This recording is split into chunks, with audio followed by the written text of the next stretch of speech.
আজ আমার স্বামীর দ্বিতীয় বিয়ে। সকালে ঘুম থেকে উঠে দেখি চারিদিকে আনন্দময় পরিবেশ, কিন্তু আমার মনে তো কোনো আনন্দ নেই। নিজের স্বামীর ভাগ কাউকেই দেওয়া যায় না, সেখানে নিজের চোখে নিজের স্বামীর বিয়ে দেখছি। বুকটা জাস্ট ফেটে যাচ্ছে। আর বিয়েটা কেন করছে জানেন?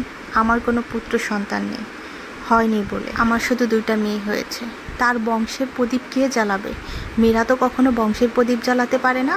বংশের প্রদীপ জ্বালাতে হলে তো ছেলে প্রয়োজন, তাই না? এই জন্যই আমার স্বামী আমার না চাওয়ার দ্বিতীয় বিয়ে করতে যাচ্ছে। আজ বুকে কষ্ট চাপা দিয়ে তার বাসর ঘর সাজালাম আমি। যেই বাসরে একদিন আমি ছিলাম, সেই বাসরে আজ অন্য কেউ থাকবে, এটা আমি মেনে নিতে পারছিলাম। কষ্ট হচ্ছিল, বুকটা ফেটে যাচ্ছিল, মনে হচ্ছিল এই পৃথিবীতে আর বেঁচে থাকার কোনো মানেই হয় না। কিন্তু বাঁচতে তো আমাকে হবে আমার 2টো মেয়ের জন্য, না হলে যে আমার সন্তান 2টো এতিম হয়ে যাবে, পথে পথে চাইতেও চোখের পানি চলে আসছে। আর মনে মনে ভাবছি আমার মতো অভাগী কপাল যেন কারো না হয়। রাতে আমি ঘুমোতে পারছি না, আর ওদিকে আমার স্বামী আরেকজনকে নিয়ে বাসর করছে। আমার ভিতরে যে কি যন্ত্রণা হচ্ছে, আমি কাকে বোঝাবো, কেমনে বোঝাবো?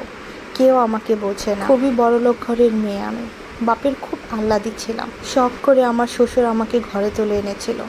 এই পরিবেশে আমি কখনোই মানিয়ে নিতে পারিনি, কিন্তু অনেক কষ্টে মানিয়ে নিয়ে শিখেছি। আর যার হাত ধরে মানিয়ে নিয়ে শিখলাম, সে আজ সামান্য একটা পুত্র সন্তানের জন্য আমাকে ছেড়ে অন্য কারো হাত ধরল। সে নাকি আমাকে রেখে অনেক সুখে থাকবে, কিন্তু আল্লাহ নাকি ছাড় দেয়, ছেড়ে দেয়। আমার স্বামীর সেকেন্ড ম্যারেজ আজ প্রায় 4 বছর পূর্ণ হলো, কিন্তু দেখো আল্লাহর কি নীলা খেলা, আজও পর্যন্ত তার সেই ঘরে কোনো বাচ্চা দেয়নি আল্লাহ।